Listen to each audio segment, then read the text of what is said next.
दोस्तों, पैसा आज के समय में दुनिया की सबसे बड़ी ज़रूरत बन चुका है। यदि आप मानते हो कि पैसा इंसान को सुख नहीं दे सकता या दुनिया में प्यार ही सब कुछ है, पैसा नहीं, तो मेरा यकीन मानिए आप खुद से ही झूठ बोल रहे हैं। पैसा सब कुछ नहीं है, लेकिन सब कुछ से नीचे जो सबसे बड़ी इकाई आप खोज सकते हो, उसी इकाई का नाम पैसा है। आप पैसे से ज़िंदगी नहीं खरीद सकते, लेकिन अपनी ज़िंदगी को बेहतर ज़रूर कर सकते हैं। और देखा जाए तो कुछ हद तक आप ज़िंदगी भी पैसे से खरीद सकते हैं। कई बार किसी साधारण सी बीमारी के कारण गरीब आदमी की मौत हो जाती है, क्योंकि इलाज के लिए उसके पास पैसे नहीं होते। आज यदि परमाणु युद्ध पूरी दुनिया में छिड़ जाए तो देख लेना, पैसे वाले अमीर लोग सरकारों द्वारा बनाए गए बंकरों में छुप जाएंगे या कहीं दूर किसी सुरक्षित आइलैंड पर चले जाएंगे, और हम और आप जैसे गरीब लोग मारे जाएंगे। मैं अपने साथ साथ आपको भी गरीब गिन रहा हूं, क्योंकि मैं ये भली भांति जानता हूं कि सोशल मीडिया पर सबसे ज़्यादा वक्त गरीब ही बिता रहे हैं। करोड़पतियों के पास ना यूट्यूब देखने का समय हो सकता है और ना ही यूट्यूब पर वीडियो बनाने का समय हो सकता है। खैर, ये सब छोड़िए और आज के वीडियो से जुड़े रहिए। आज के वीडियो में हम पैसों के इतिहास को समझने की कोशिश करेंगे। आखिर कब और किन हालातों में यह पैसा हमारे जीवन में आ गया, जिसने हमारा जीवन बदल कर रख दिया, और आज हम इंसान इस पैसे के गुलाम बन गए हैं। दोस्तों, मानव इतिहास सबसे ज़्यादा परिवर्तन के दौरों से गुजरा है। एक समय था जब हम भी दूसरे जानवरों की ही तरह शिकार करते थे और खाते थे।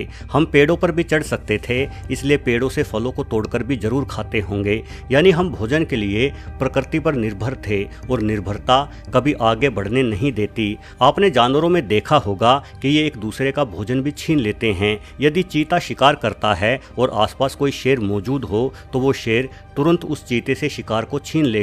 सिर्फ दूसरी प्रजाति से ही नहीं, बल्कि जानवर अपनी प्रजाति के जानवर से भी शिकार छीनता है। अनेकों बार शेर को शेरनियों का शिकार छीनते हुए देखा जा सकता है। बाकी के जानवर भी ऐसा ही करते हैं। यानी जब इंसान जंगलों में रहा करता था, तो वो भी ऐसा जरूर करता होगा। शिकार नहीं मिला तो छीन लेता होगा, किसी दूसरे जानवर से या किसी दूसरे इंसान से भी। लेकिन इंसानों की बुद्धिमानी तेजी से बढ़ रही थी। हम समझ चुके थे कि इस तरह की छीना झपटी समस्या का स्थायी समाधान नहीं है, इसलिए हमने इस समस्या को स्थायी रूप से मिटाने की सोची। आज से करीब 17,000 साल पहले इंसानों ने लेन देन की पहली प्रक्रिया शुरू कर दी होगी। इस समय इंसान छोटे कबीलों में रहते थे, और इन कबीलों की गुफाओं में बने चित्रों के आधार पर यह अंदाजा लगाया जा सकता है कि इस समय के लोगों ने अपने अपने काम बांट लिए थे। कुछ लोग पत्थरों को तराशकर हथियार बनाने में माहिर थे, तो कुछ उन हथियारों से शिकार करने में माहिर। ऐसे में जो लोग हथियार बनाते थे, वो अपने हथियारों को शिकारी लोगों को देकर भोजन प्राप्त करने लगे। ये लेन देन दो कबीलों के बीच में भी होने लगा। लेन देन की इस पहली प्रक्रिया को बार्टर सिस्टम नाम दिया गया है। लोगों की जरूरतों के साथ लेन देन की ये प्रक्रिया भी आगे बढ़ी, जिससे जातियां अस्तित्व में आई। बर्तन बनाने वाले लोग कुम्हार कहलाए, तो लोहे का आकार बदल देने वाले लोग लोहार कहलाए। भारत में हिंदू धर्म में आज भी इन जातियों की मौजूदगी से ये पता चलता है कि वास्तव में हिंदू धर्म कितना प्राचीन और कितना व्यवहारिक है। वक्त के साथ समाज में फैली ऊंच नीच की भावना के कारण आज भले ही इस जाति व्यवस्था को हम गलत ठहरा देते हों, किंतु ये जातिगत व्यवस्था अपने समय की सबसे मजबूत जरूरत बन गई होगी। इस जातिगत व्यवस्था के कारण ही हम एक दूसरे के काम आए। हमने छीनने की बजाय दोस्त बनकर एक दूसरे की मदद की। दोस्तों, बार्टर प्रणाली हमारे लिए उपयोगी जरूर सिद्ध हुई, किंतु जैसे जैसे मानव ने तरक्की की, ये प्रणाली भी हमारी जरूरतों को पूरा नहीं कर पाई। इसलिए वक्त के आगे बढ़ते पहिया के साथ ही इस प्रणाली में भी बदलाव होना जरूरी था।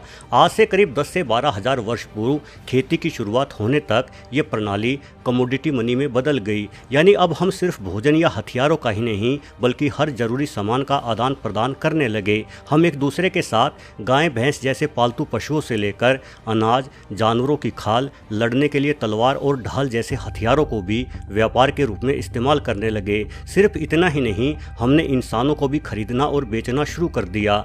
बड़े कबीलों में रहने वाले लोग जंगलों में घूमते खानाबदोश इंसानों को पकड़कर उन्हें अपना गुलाम बनाते और उन गुलामों को बेचते भी थे।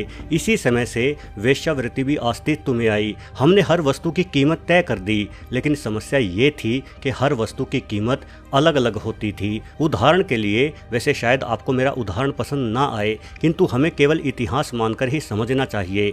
वेश्यावृत्ति के व्यापार में किसी सुंदर स्त्री की कीमत साधारण शक्ल सूरत की स्त्री से अधिक ही रही होगी। वहीं किसी जवान और तगड़े गुलाम पुरुष की कीमत भी किसी कमजोर पुरुष से ज्यादा रही होगी। इस तरह से खूबियों के आधार पर जानवरों की कीमत भी अलग अलग रही होगी। साथ ही जानवर आदि वक्त के साथ बूढ़े भी होते थे और मरते भी थे।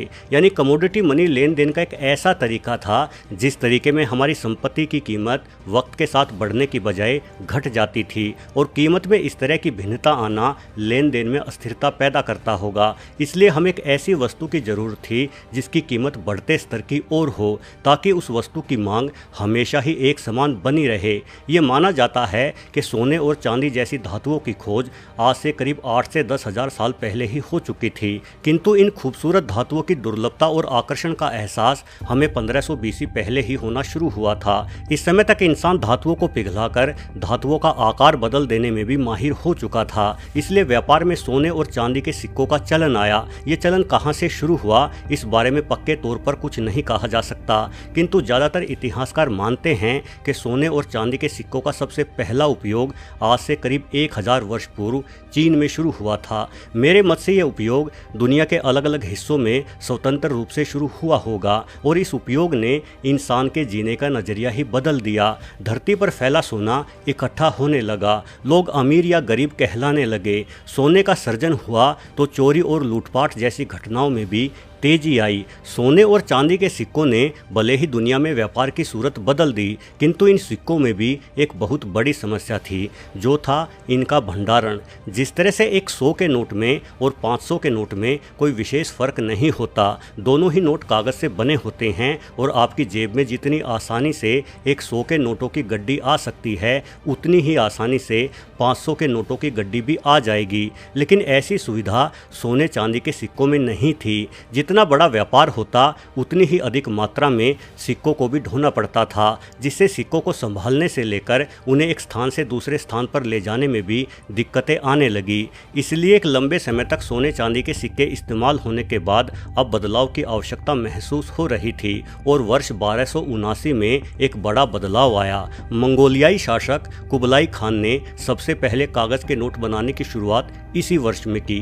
कुबलाई खान चंगेज खान का वंशज था। उसने पेड़ों की छाल का इस्तेमाल करते हुए कागजी मुद्रा यानी नोट बनाए, किंतु ये नोट आज के नोटों जैसे नहीं होते थे, बल्कि ये एक तरह का एग्रीमेंट होता था जिसे उधारी के लिए इस्तेमाल किया जाता था। इस कागज पर लिखा होता था कि इस कागज को अमुक मात्रा के सिक्कों के बदले में दिया गया है, और इस कागज को वापस करके आप अपने सिक्के कभी भी ले जा सकते हैं। ये तरीका अपने समय की बेहद मजबूत आवश्यकता थी, किंतु अपने सोने चांदी के सिक्कों के बदले एक कागज का टुकड़ा लेना किसी भी इंसान को पसंद नहीं आया, और कबुलाई खान का यह उपाय औंधे मुंह गिर गया, जिस कारण कबुलाई खान ने ऐलान करवा दिया कि उनके कागज को लेने से यदि किसी व्यक्ति ने इनकार किया तो उस व्यक्ति की सजा केवल मौत ही होगी।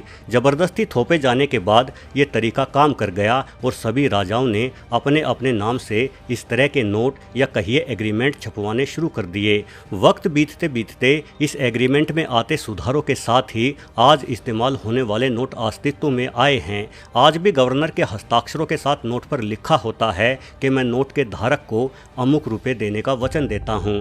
दोस्तों, नोट या पैसों का इस्तेमाल वक्त की जरूरत है, लेकिन इस पैसे ने ही समाज को अमीर और गरीब नामक दो हिस्सों में बांट दिया है। कुछ लोग रात दिन कड़ी मेहनत करके भी गरीब रह जाते हैं, और कुछ पैदा ही अरबपति घरानों में होते हैं। जरा सोचिए उस जमाने में कितनी समानता होगी जब पैसों का इस्तेमाल नहीं होता था। लोग शिकार करते थे, खेती करते थे, अपनी ज़रूरत की चीज़ों को एक दूसरे के साथ बांटते थे और शांति से सो जाते थे। लेकिन आज जिनके बैंक खातों में सबसे ज़्यादा पैसे हैं, उनकी भी रातों की नींद उड़ी हुई है।